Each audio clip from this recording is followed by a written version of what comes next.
so today let's just recap. We're talking about tax information, and let me share my screen. And I said, I do have a short PowerPoint on the highlights. But I think the biggest thing to take away from this is, I do have the website and I have a PowerPoint, and we'll have the recording on the on the YouTube, but just making sure that your trainees understand that this is like not official advice. But I don't, know how many trainees that actually go to a CPA. I think most everyone just tries to do it on their own. So, but there's certain things that I think it's really important for them to understand. Because I think it's a little complicated. I mean, most trainees are here to learn about, research, and they don't want to be so, bogged down with tax information. So can you see my screen still? Okay. So some things to understand, like stipends and payroll. So most of your trainees are receiving 2 checks. I'm just saying most. They receive a stipend with no federal or state taxes or anything deducted from that. And then they're receiving like a top up, additional compensation.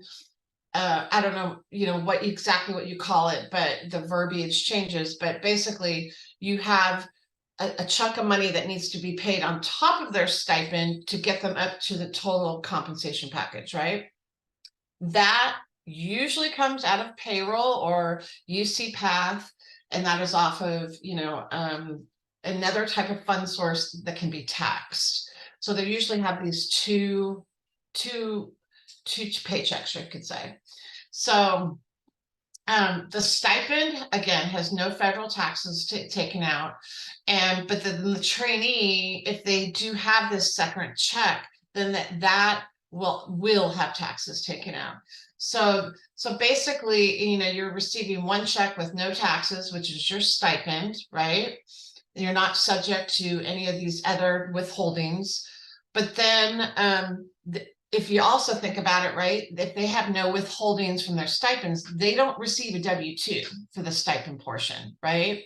Now, some people have asked me, do they have 1099s? I know UCSD previously, and we've not issued 1099s for the stipend portion. So they're kind of like on their own as far as having to keep track of how much they have earned from their additional income. So trainees are not technically employees of the university. However, remember, if they have this second appointment, then they are considered employees of the university. So it's kind of a dual-edged sword here. So all this stipend income is going to have to be reported as on their federal taxes as additional income to the IRS. So it's important that you issue some sort of letter at the beginning of their appointment saying, okay, this amount of money is going to come out of, this amount of money will be issued to you via stipend. So they need to have some sort of tracking of that, like how much. But then again, right, you have to look at the tax year. So that's something else that they have to think about. If their appointment is from, July 1 to June 30, then only 6 months is going to be on one tax year and 6 months on another tax year. So they do have the option to do quarterly taxes. So one thing that to think about is if you owe over, I think it's like 10%, and if at the end of the year, if you're just going to pay once a year, you could get penalized. So some people send a check every quarter. My husband and I are supposed to do this, and we don't. We're supposed to do that, but it's too hard to do taxes 4 times a year. If you want my opinion, it's hard enough to do them one time a year. So there is an option. So for some trainees, again, if they're receiving two paychecks, right, 1 stipend and 1 of that top up, they can have additional taxes taken out of their UC Path or I would like to call their payroll additional compensation check. So it usually that is only a small percent, like 10 or 15%, even sometimes less than that, right? But you can have additional taxes taken out of that to cover the stipend. So that's something that they can do in UC Path. They can, do a W-4. So I like to have, because we're talking, I know there's people from pre-doc programs on the line. We have postdoc researchers, and then we also have clinical residents here at UCSD. So some of them you can see how their stipend payments, of course, those don't have any taxes taken out, but the additional compensation, if it's paid, from payroll, it would have taxes taken out, and you could do those additional withholdings in those, if it's possible. So I like to leave that as an option. And so again, like I said, going back to the beginning here, you don't want to be giving tax advice. However, this is a really good piece of advice for them to avoid quarterly taxes or avoiding, this huge chunk of change at the end of the year. If it's possible, I'd like to, advise the student to do this. Again, if you don't want to take responsibility for that, when I was a grad coordinator and I had 250 grad students, I always advised them to do this. So, and this is something that they can do, right in UC Path, and have the additional federal and state or one or the other. It's up to them. Of course, when they come off of the training grant, or then they're going to be 100% say on an R01, have payroll out. You want to make sure those additional withholdings are canceled. Otherwise, they're going to have double the taxes taken out, and that's not something that you can just do like retroactively. You would have to, just wait till the end of the year to recoup that money. And if it's a couple $100 or $500, that could be a big amount of money for a trainee. So that's something, you want to like put on your calendar. Okay, be sure to cancel the tax withholdings. Okay, what else? So I put some common questions in here, and this is all on the website too. Why didn't I receive my W-2?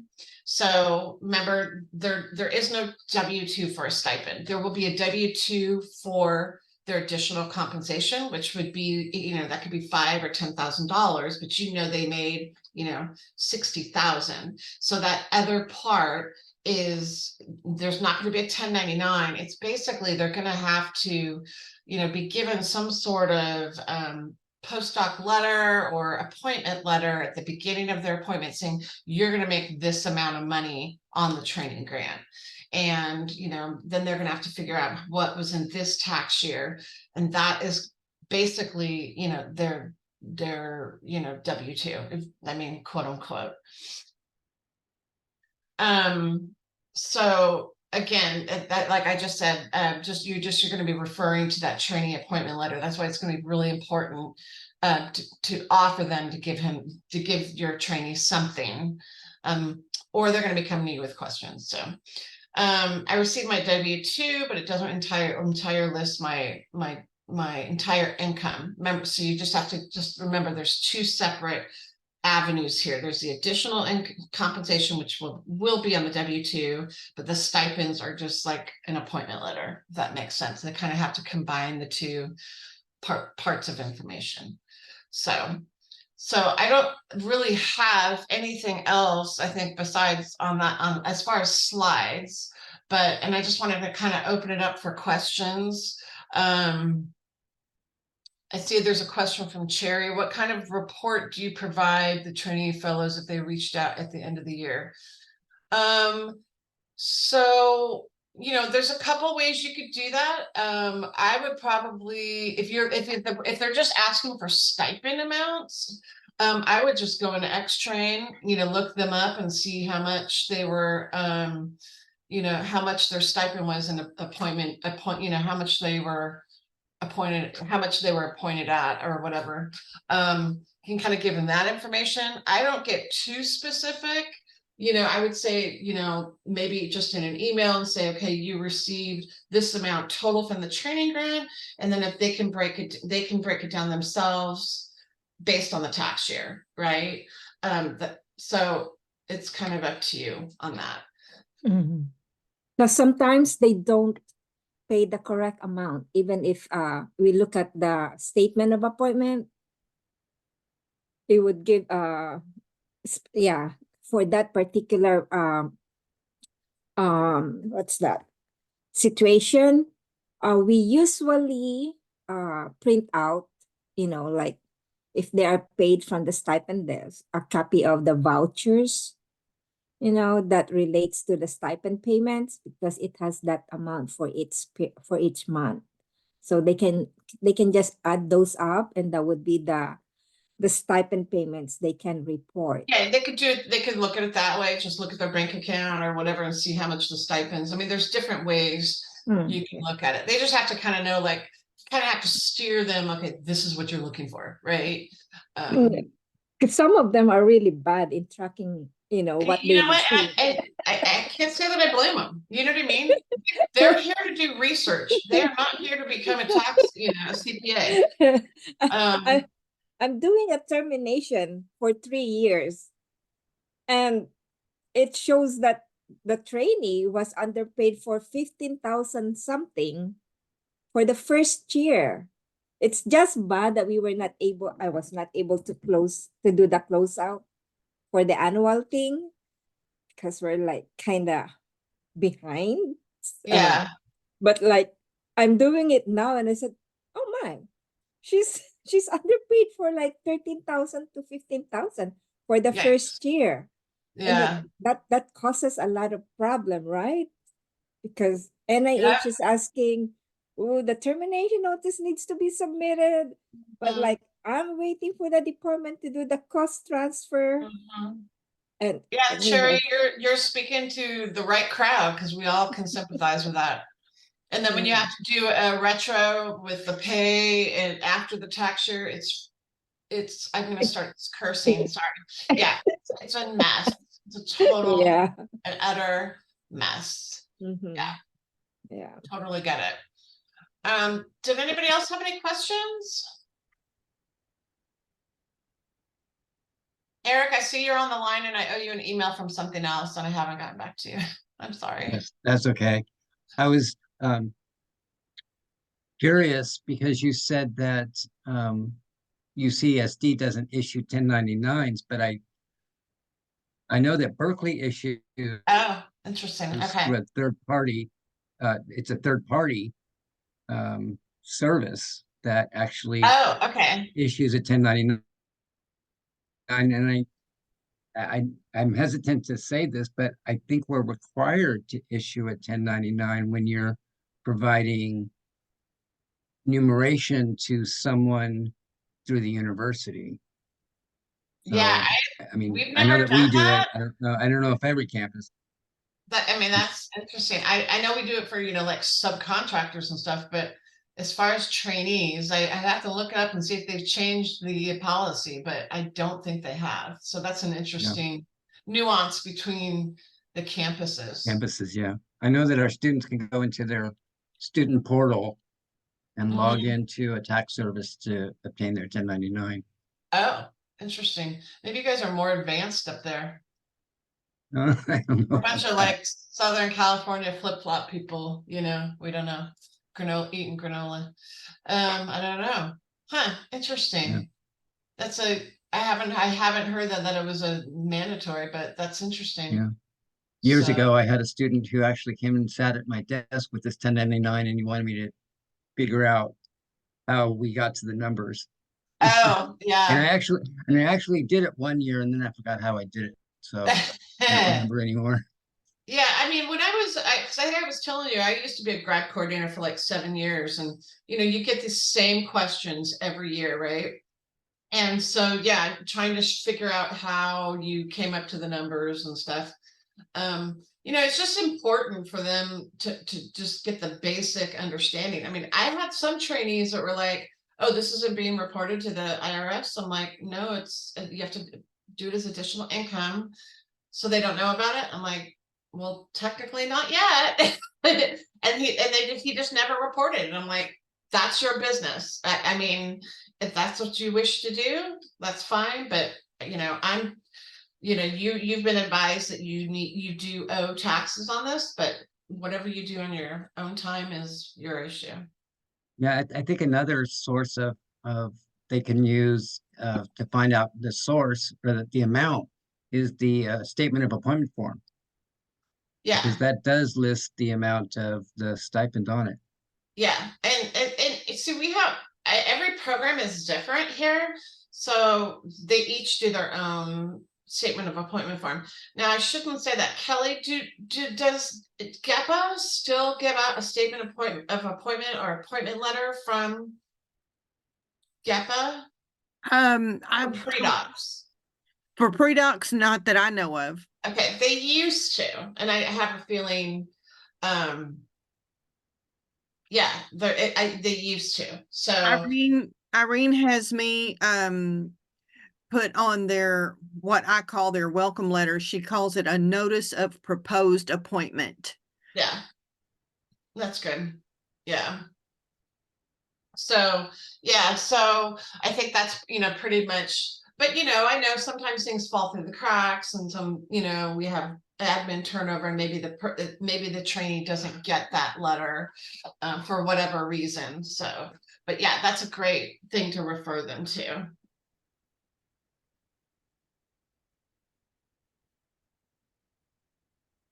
Did anybody else have questions? Hi, Cindy. Hi. Sorry, I'm kind of late coming to the party here. No, it's okay. So, and I'm sorry you guys might have already gone over this. So, but like for the T32 trainees, way back when, it seemed like I was able to provide them like with more tax information than I can now. Is there really anybody at campus that I can refer them to, or simply just say you need to talk to a tax professional? So I don't refer them to anybody on campus because I don't believe GEPA or the postdoc office, they don't like to tackle this issue. They won't put anything on their website. As far as I understand, and last time I looked, they don't. So yeah. I mean, you could send them to this website. I'm sorry, which website? Yeah, if you want, if the website I have on the here, I'll put it's actually I know we have some non UCSD people on here, so there's only the UCSD people can wait, why can't I pop that into the chat? What? Oh, there it is. Okay. So if you're UCSD, you can click on this link. If you're non-UCSD, I apologize, I can't get this on I don't have our consortium website up yet. Okay, so I see you just sent me a thing, Eric. Is this okay to share with people? Oh yeah, it's from it's from 2022, but it is a PDF of a tax presentation given by UCOP specifically. Oh, okay, this is fantastic. I didn't know they had such a thing. It was specific for graduate students. I also have the video recording of the presentation. I don't know if I can drop that in the chat. I don't know if that. If not, maybe you could just send me a link or something. But this Sure. would be great. Yeah, this is great. Maybe it will Here, let me share it really quick so people know what I'm talking about.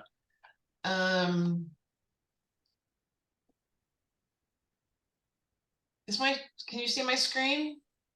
Yep. Okay, because sometimes you don't see the green thing around it. Okay. Okay. Oh, this is a couple of years ago, but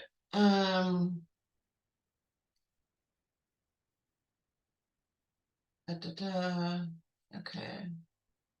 Compensation. This is actually the thing I was talking about. I don't know where to get it from anymore. Oh, okay. Well, Eric just put it in the chat, so Thank you, Eric. I didn't even know it existed. So okay. Well, that's great. It's nice to have something else more official, like from UCOP. That's not my stuff.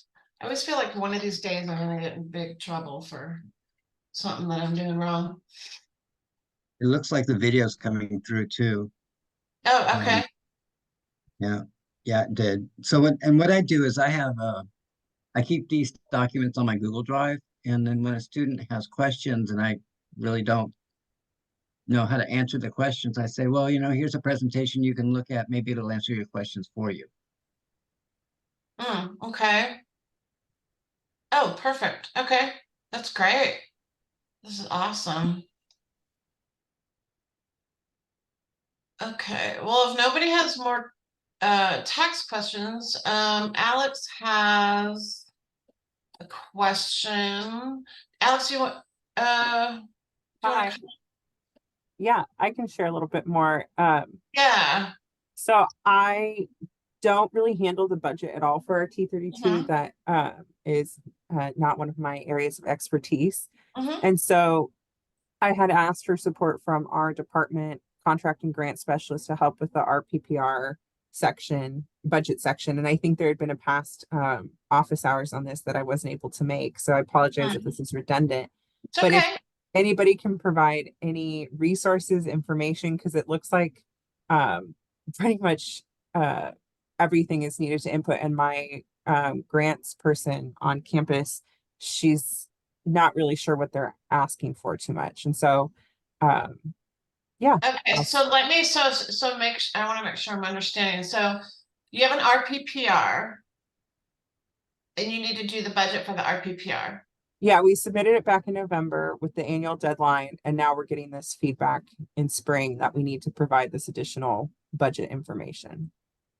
Okay, so so in the RPPR, you did the like the SF 424, I'm assuming, right?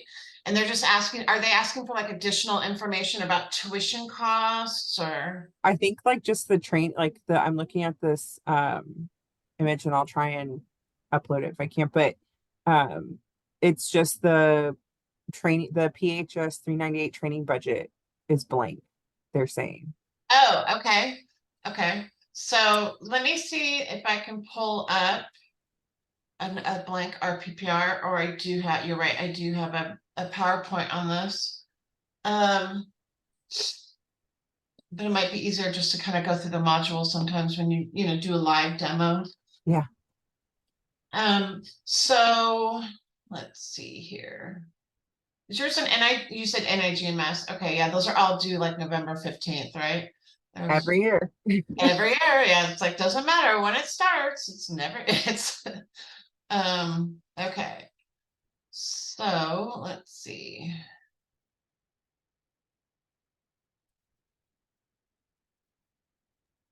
I'm still unclear on the question. Is the question whether how to submit the budget, or is the question that the budget didn't get attached and you don't know why? Holly, we're in the same boat. I'm unclear about the question. I just Oh, my okay. I have no budget background whatsoever. And So what? But So you it have sounds like it's like the 398 or whatever was just blank, right? Yeah. And so I think it's just going to my grants person department, and because they have the back end of the budget information, I just need to know what they need to provide to fill this out. Okay, Because what she did wasn't sufficient. okay. So let's see. I'm just gonna see if we can just pull up like another RPPR, but let me pull up my. Yeah, I can reframe this maybe as like, maybe imagine it as like a training scenario for maybe somebody who's never filled out this section of the RPPR. Okay, so let me see. I have.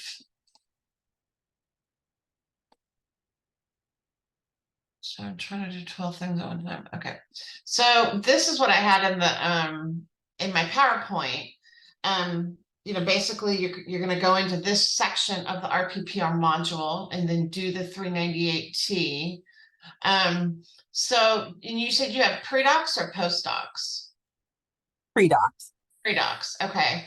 So basically you use the current stipend levels, and then like then depends on how many slots you have. So I have like a little budget template for us at UCSD, and you could tweak it and use it for your campus. I just don't know your tuition rates, so that would be the only thing. So it's a very simple template, you know, if you put in, you know, I have 10 pre-docs or whatever at this level, whoops, excuse me. And then you would add in their tuition and fees, and then like their training related expenses and their travel. So, so that's basically, then you go in and this is how filling out the 398. So how many trainees, did you say you have? Oh, we're very small.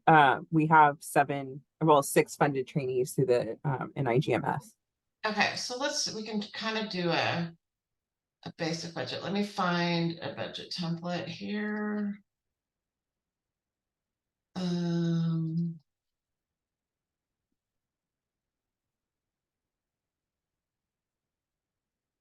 Okay.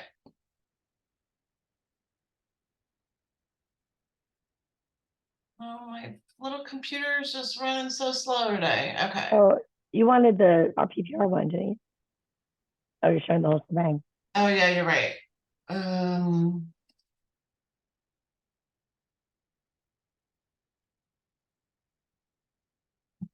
My computer's so slow. Okay. So you said you had 7, right? Correct. Okay, so 7 pre-docs. Actually, this is the current amount?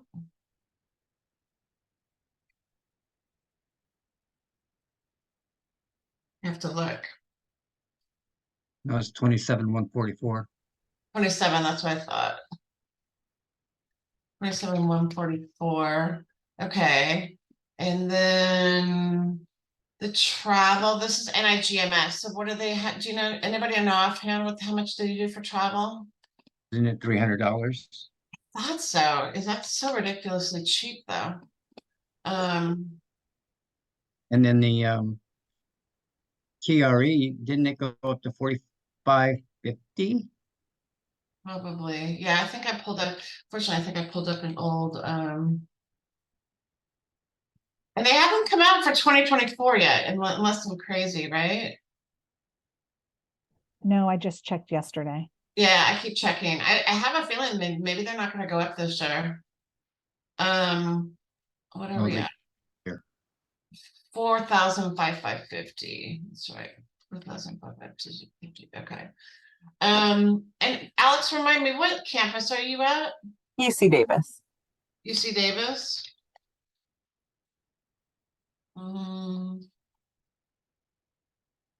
Let's see if we can find.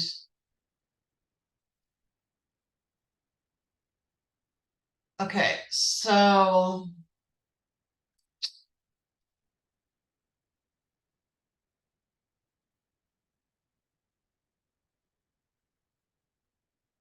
So it looks like. So, oh, they do break this down. Okay, so you can ask for everything except health insurance. So it looks like your amount is going to be 14,559. If I'm seeing this correctly. Yes, that's the same page I have up as well. So what? Okay, I hate to sound stupid, but so ours greatly differs than yours.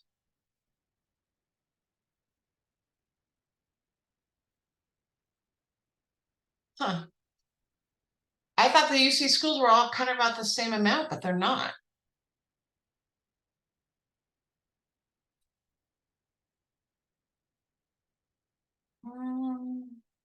Oh, okay, maybe I'm confused. Okay. So here, let me just plug in these numbers. So 4088, 4088, 4088. Can you show us the screen? Oh, Okay. yeah, that would be helpful, huh? Sometimes I don't think I'm jet lagged, and then I really am. My brain doesn't always work. Okay, so let's see here. So 48 for tuition. I'm gonna take all this out right now. I don't know if your school has that. So student services fee, 402. And then campus-based fees. Okay, we're just gonna do 363.17. And that's a 16. And then health insurance is 2062. Wow, that's really gone up. Oh, how about 2062? Okay, there we go. Okay, so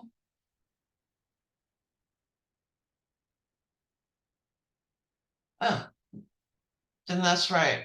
Okay, so we came up with the right amount here. So I'm assuming, I'm asking for California residents because I'm assuming your graduate students already have California residency. Is that a Yes. fair assessment? Okay, just want to make sure. Okay. Okay. So if we go back to our template, and don't mind these years, these are incorrect years because I pulled up the wrong template. I didn't pull the one from my website, and so this is an outdated one, but it should be correct now. So I put this current information in, and then this calculates your 7 fees times this amount. And then your trainee travel, which we put in at 300. Oops. So this should be your total, your indirect cost base, 8%, and then your total costs. So these are the numbers you'll need to plug in to the 398 into this. Yeah, this is extremely helpful. So this is that but basically that from that spreadsheet, you're plugging the numbers here, if that makes sense. Yeah, I really appreciate it. This has filled in a lot of the blanks for me. Again, this isn't my Yeah. area. So thank you and so it's much just for walking me through it. Yeah, and I'll send you this I'll send you the that spreadsheet that I just put together. Tell her about the MTDC. Modified total direct cost. Yes. So basically, yeah, that's, I mean, I don't know what they actually do have that, Holly. Well, if they, I mean, Other if it's, campus, I assume so, but it right? should be the same. It's 8% across the board for all campuses. Yeah, that's true. So, okay. So, I mean, it's just that if she's not the grants or budget person, she wouldn't know about it, which is why I brought it up. Yeah. So now, Alex, I assume this goes through like a central office, what we would call SPO, Sponsor Projects Office. You got it. Okay, and then they should go ahead and check the budget. Mhm. But Yeah, our SPO I'm not office has had a sure. lot of turnover. So the person Yeah, I who mean, had yeah. handled it when I first started, and then I didn't take the opportunity to learn from her. So I'm grateful for y'all helping me today. Oh yeah, absolutely. So yeah, let me, I think I have your email, Alex.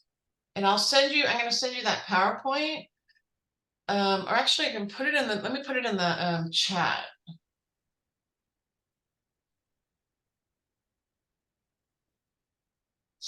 And then I'll put that in the chat and then let me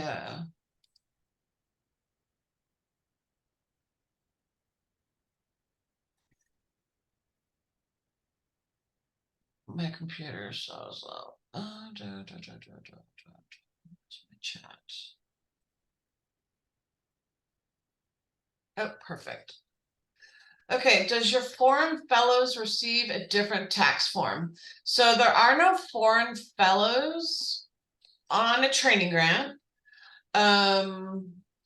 So I don't know the answer.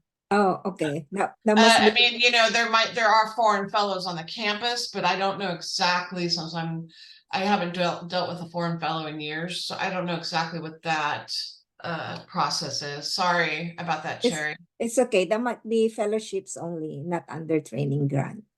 Okay. I forgot. Yeah, sorry. No, I totally get it because like we cross over, right, to so many other bridges here. It's not just training grants that, we're talking about all grants sometimes. Evelina, did you have a question? Yes, hi Jill, thank you so much. Just going back to the tax question or the tax matter, I don't have pre-docs, but I have post-docs that sometimes ask for tax information. Was there something similar that maybe Eric provided that is could be applied for, or information that I can gather for post-docs similar to the student?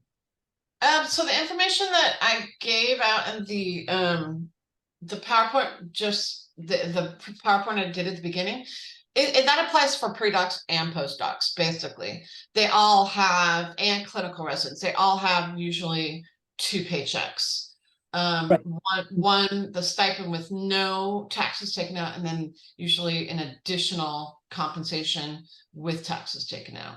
So it's pretty much the same.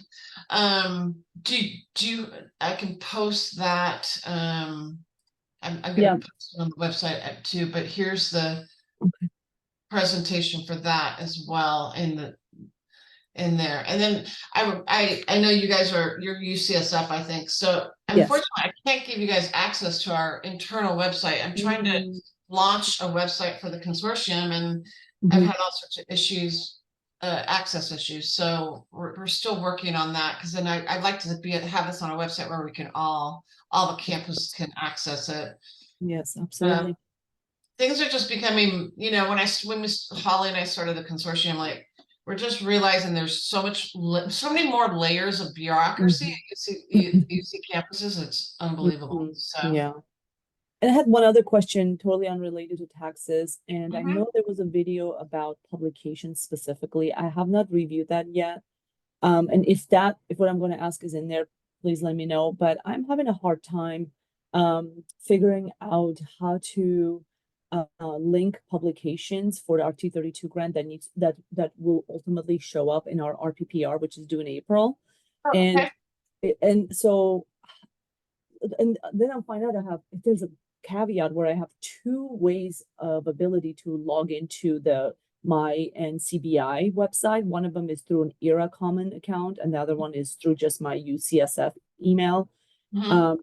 And so I'm just having a hard time figuring out, is this really difficult to get the publications linked, or is it pretty straightforward? I'm just not doing it right. yeah, so then when you go into my NCBI, okay, you have to make sure your accounts are linked. Let me pull up. I can also share my screen. Yeah, why don't you share your screen? Because that might be a little easier, so you know what I'm talking about. Yeah. I try to link my accounts, but it didn't seem to work. Oh, interesting. Sorry, here I go. Yeah. So my NCBI, right? So here's a third layer of it. I used to help very briefly another PI, another grant, P30 grant. And so every time I log on now with my regular UCSF email, it takes me to this page where I see she's added me as a delegate, right? So now, are you still assisting them? no. So they can remove because they're delegating you their bibliography. So maybe they can remove that, or is that something? I don't know if you can remove that. Yeah, see, I don't think I could remove it, but is this maybe prohibiting me to link the accounts?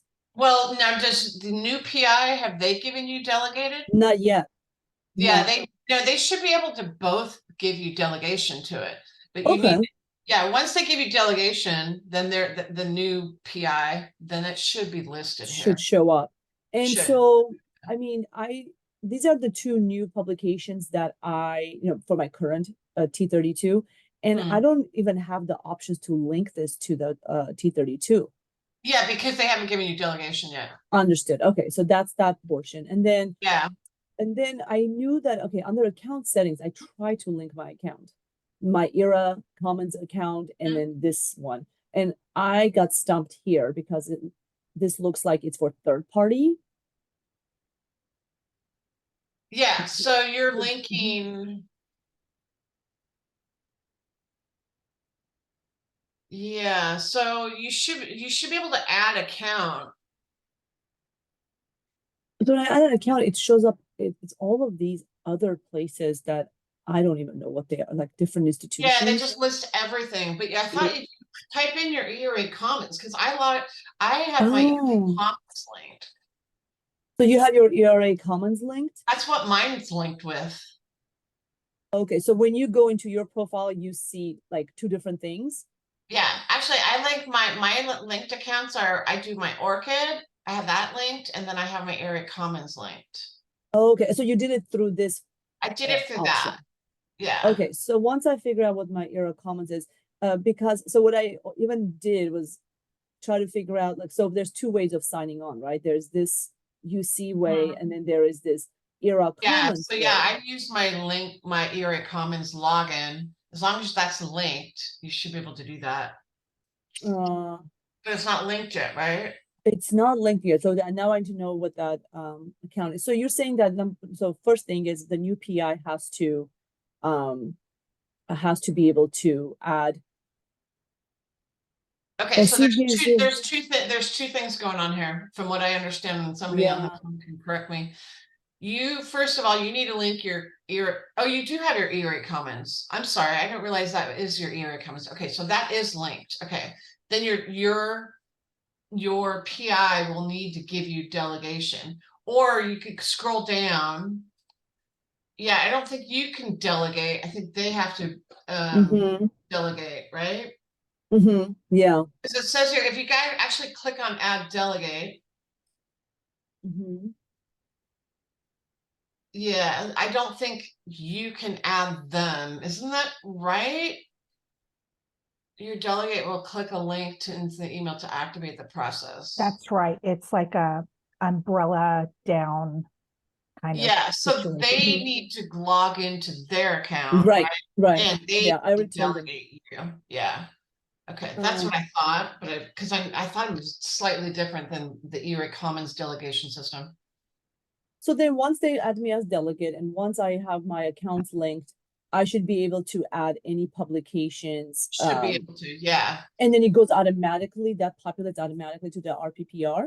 As long as you link, if you have your publication in there and you link it to that grant, then it should show up on the RPPR. It should show up on the RPPR. Okay. Yeah.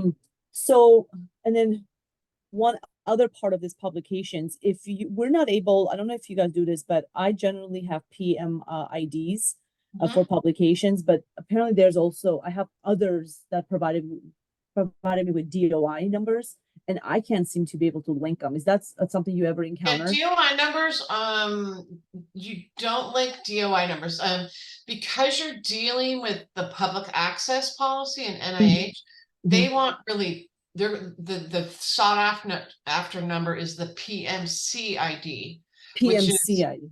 Yeah, the PMID is like initially issued, and then once it becomes compliant, once you go through the whole NIM system, then you get to the PMC ID number. Okay, so I won't be able to link it technically to this year's RPPR without a PMC number. So you can link it to the account. I mean, you can link it to the RPPR. It just will not show, it may not show compliance.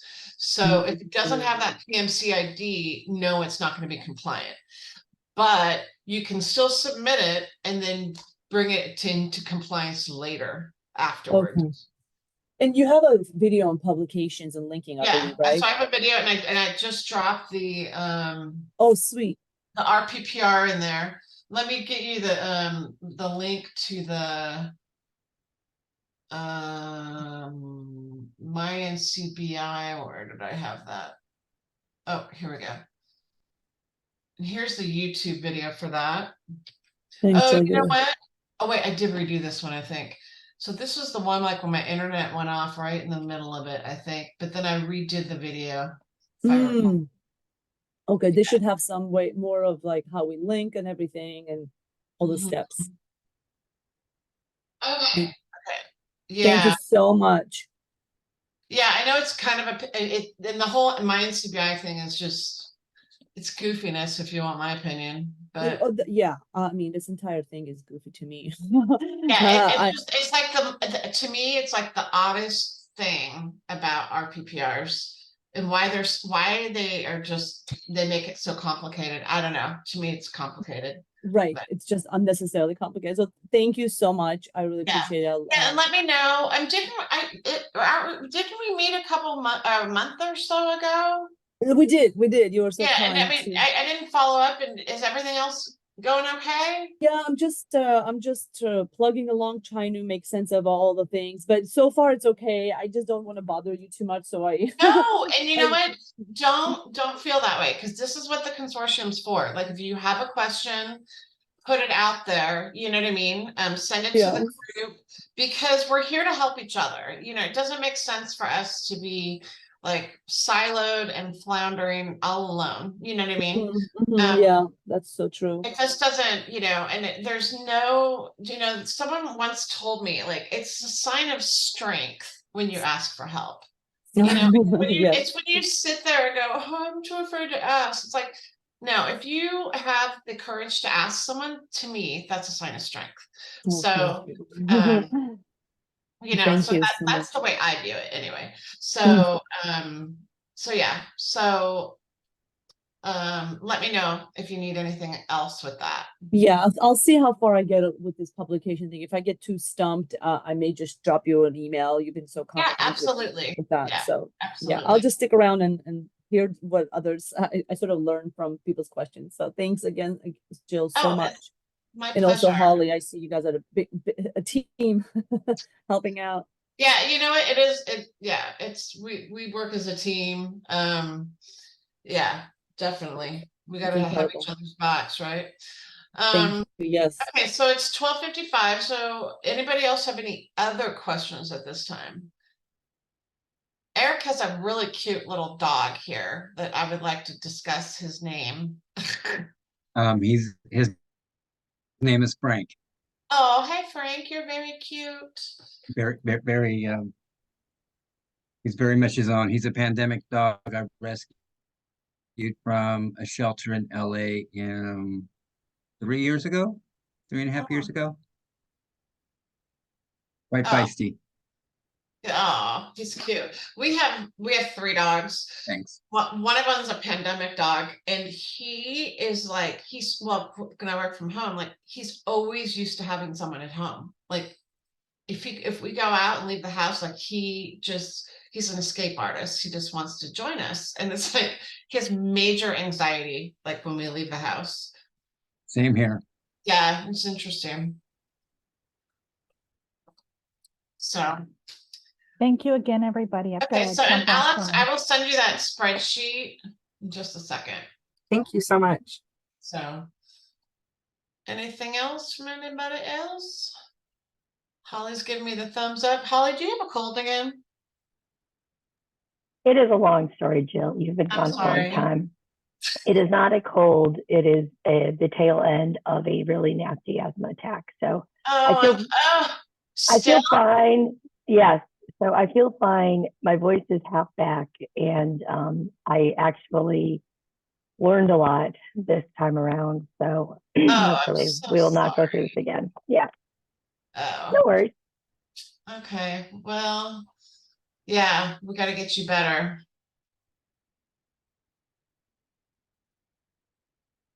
Okay, so if you guys want to sign off, or you don't have to, if you have more questions, you can stay on. And my action item is to get Alex her spreadsheet right now. Thank Great you job, all so Jill. much. Thank you so much, Jill. Oh, Have a it's my great rest of the pleasure, day. Alex. Let us know if you need any other help. I know it's, weird. Appreciate it. Take care. Thank you. Okay, thank you. Bye.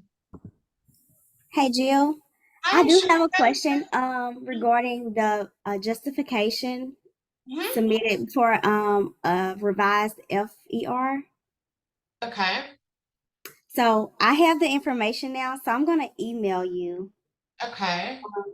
to ask about that. But when are you available to meet so we can review this together? Because SPF finally gave me the go ahead and process it.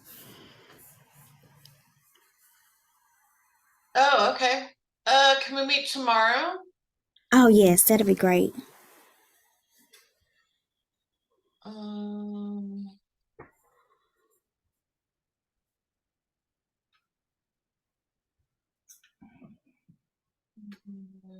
Thank you for your willingness to help me. oh my gosh, of course. That's what I'm here for.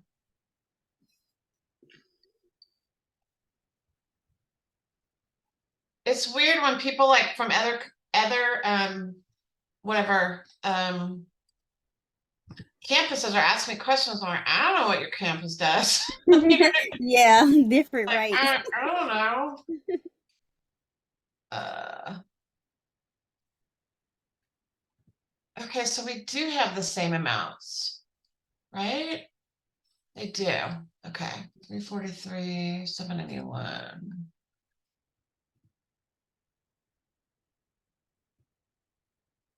Interesting. I like sitting and listening at other people's questions. Like she said, we learn from other people's questions. Totally. And okay, so it's interesting. So I thought they did have a different amount. We all have the same fees. Is that right? It seems like something's wrong there. How could all our fees across all the UC campuses be the same? Is that possible? Hmm. I thought they differed. Huh. Oh shoot, I'm still recording, huh? Oh, let's end that.